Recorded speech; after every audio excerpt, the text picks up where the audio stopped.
गलती अपराध तब बनती है जब उसे माना ना जाए। किशनगंज में जो गलती हुई, सरकार ने न सिर्फ माना बल्कि उसके खिलाफ जांच का आदेश भी दे दिया है। कार्रवाई होगी।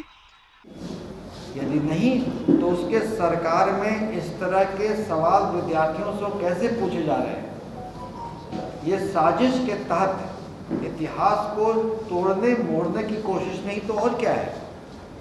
तो एक तरफ राष्ट्रपिता के मामले में उनके जन्मस्थल पर ऐसे चीज़ों का करना गुजरात में, वहाँ उनकी चुप्पी है, वहाँ उनका समर्थन है कि मासूमदाव किया जाए। और यहाँ पे अगर किसी ने ऐसे सवाल किए जिस पर सरकार ने जांच के आदेश दिए, दोषी व्यक्तियों को दंडित करने का आश्वासन दिया, तो वहाँ पर इस मामले को आतंकवाद से जोड़ना, आतंकवाद से जोड़ करके इसको फिर पीएफआई संगठन से जोड़ना, ऐसे करके इसको क्या कलर दे रहे हैं? एक वहाँ के सीमांचल के सांप्रदायिक संतुलन को बिगाड़ने का भाजपा के द्वारा अनेकों नेक बार प्रयास किए जा रहे हैं, मगर हमारी सरकार की मुस्तैदी जन जागरूकता हम लोगों ने किया और सब लोग के कारण जागरूकताकरण से सीमांचल में सौहार्द बना है और बना ही रहेगा। तो भाजपा के इस चेहरे को हम बेनकाब करने के लिए यहाँ पर आए हैं, प्रेस कॉन्फ्रेंस कर रहे हैं और आप बंधुओं को बुलाए हैं कि इस मामले में भाजपा के चेहरे को बेनकाब करना है। और इसके डिटेल में हमारे बड़े भाई रणवीर भैया, रणवीर प्रदेश प्रवक्ता, हमारे प्रेस के साथियों, आज यहाँ प्रेस वार्ता रखी गई है क्योंकि एक विषय है, क्योंकि हमेशा से सीमांचल को भाजपा द्वारा बदनाम करने की कोशिश की जाती रही है। स्मरण होगा, हाल में भारत के गृह मंत्री अमित शाह जी आए थे और भाजपा और वहाँ पे सीमांचल में उनके सामाजिक और सांप्रदायिक सौहार्द बिगाड़ कर जहर की खेती कर राजनीतिक रोटी सेकने का प्रयास किए, लेकिन राज्य सरकार के चुस्त दुरुस्त मुस्तैदी के कारण वहाँ कुछ नहीं कर सके। तो अनायास ही एक नए नए मुद्दे भाजपा उठाते रहती है। हाल के मुद्दों में एक प्रश्न कश्मीर से संबंधित किया गया कक्षा में, उसको लेकर बड़ा बवेला मैदान बचा। लेकिन जब शिक्षा मंत्री ने और सरकार ने जांच की बात कर दी और ये कहा कि जांचोपरांत जो भी दोषी व्यक्ति होगा वो दंडित किया जाएगा, तो मामला यहीं पर हो जाता है। लेकिन नहीं, इस पर उसको आतंकवाद से जोड़ना, पीएफआई से जोड़ना, इन सब बात को जोड़कर घुमा फिरा के सीमांचल का सांप्रदायिक सौहार्द बिगाड़ने का असफल प्रयास है और इसको देखने की ज़रूरत है। ये मामला एक प्रश्न हुआ, राज्य सरकार ने जांच के आदेश दिए, शिक्षा मंत्री ने दोषियों को दंडित करने का आश्वासन दिया और मामला वही नहीं, वहाँ समाप्त होना चाहिए। लेकिन नहीं, उनके वो इस तरह के प्रयास होते हैं कि कैसे सांप्रदायिक सौहार्द बिगड़े, और यहाँ तो इतना करते हैं। और आप देखिए कि जब वो उनके अपने गुजरात में, जहाँ की राष्ट्रपिता की का अपना धरती है, वहाँ ये क्या करते हैं?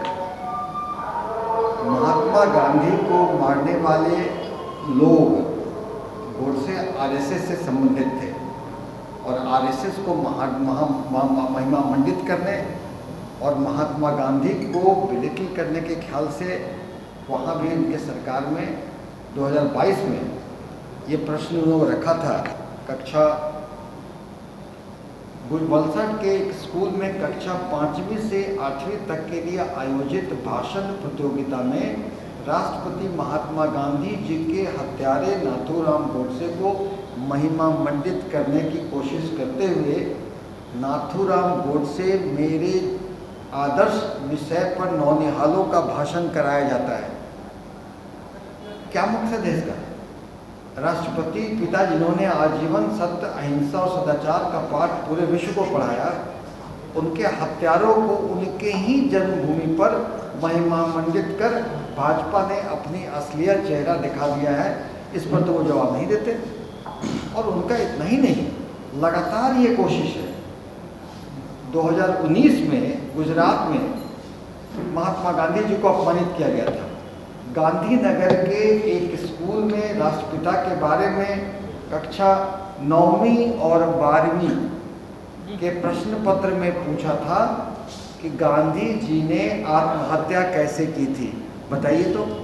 ये कोई बात है, गांधी जी ने आत्महत्या कैसे की थी? इन सब बातों को दुष्प्रचार करके एक तरह से युवाओं को दिग्भ्रमित करने का असफल प्रयास है। गांधी जी को बिलिटिल करने का है, गांधी जी के हत्यारों को महिमा मंडित करने का प्रयास है।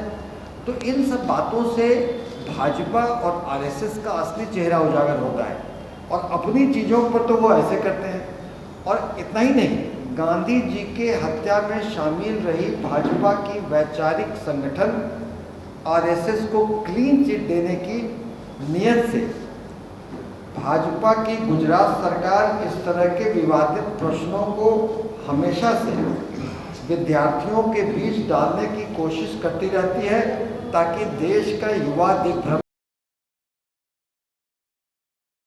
उस भूल पर भाजपा जिस तरह बिलबिला रही है, उससे तो ऐसा लग रहा है कि देश की सुरक्षा का चिंता सिर्फ भाजपा को है, जबकि भाजपा वैसे दल है जिसके रहते इस देश में बाहरी दुश्मनों की जरूरत नहीं है।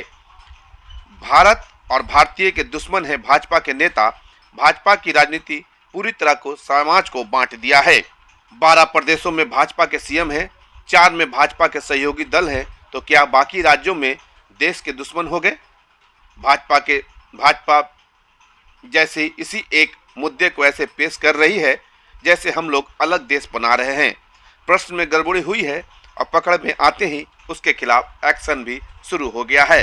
वैसे भाजपा पहले अपने गिरमान में ठीक से झांकना चाहिए, क्योंकि ऐसी गलती तो भाजपा के शासित प्रदेश में भी हो चुकी है। बापू के मौत को आत्महत्या बताया गया था। बिहार में भाजपा कभी अपनी सांप्रदायिकता को बढ़ावा नहीं दे पाई, जबकि उसका एकमात्र यही हथियार है। इसलिए कुलबुलाहट में उन मुद्दे को जबरन उठाने का प्रयास किया जा रहा है जो राज्य सरकार के स्तर पर हल कर दिए गए हैं या करने का प्रयास किया जा रहा है।